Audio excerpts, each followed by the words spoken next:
Hi there, I'm Dr. Ben Weitz, chiropractor and nutritionist in Santa Monica for more than 20 years. And I'm here today to discuss a recent study that came out on calcium and vitamin D. To begin this discussion, I want to point out that there have been several studies a few years back that seem to show that taking calcium supplements decreased your risk of heart disease. And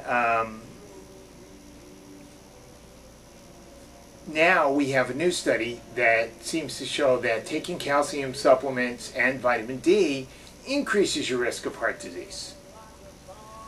So I want to start by saying that if we understand what happens with calcium in the body, there's really no reason to think that calcium would either increase or decrease your risk of heart disease.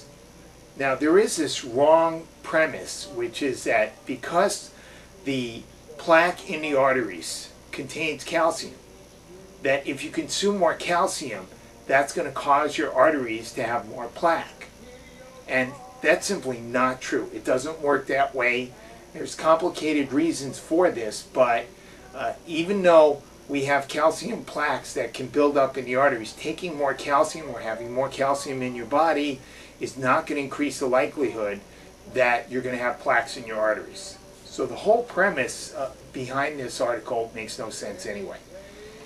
Next, I'd like to say that what they did was they took a study that was published a few years back, the Women's Health Initiative, which was done to look at calcium, and it showed that calcium was beneficial for women with bone problems. So calcium was shown to increase bone density in that study. Then they went back and they said, okay, let's see if those women had an increase or decreased risk of heart disease. And so a paper was published a couple of years ago based on the analysis of that data. And the conclusion was that there was no increase in heart disease.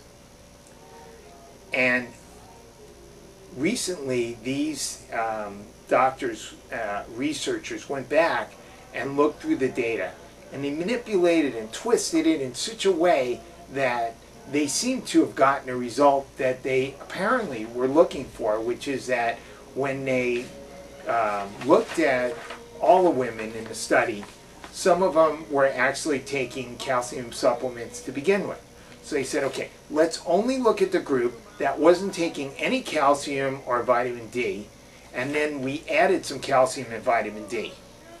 And lo and behold, that group had an increased risk of heart attack and stroke. But when we look at the other group of women, the women who were taking calcium and vitamin D on their own, and then added additional calcium and vitamin D. In other words, the women who were now taking the most calcium and vitamin D, they actually had lower risk of heart disease, of heart attacks, of stroke. So this study really doesn't make any sense. It doesn't make sense that women who took some calcium and vitamin D would have a higher risk, and then women who were already taking some calcium and vitamin D and added even more have a lower risk. Bottom line, there's no reason to think that calcium would increase your risk of heart disease, and I think we really ought to just take this study and throw it away. Until next time, live healthy.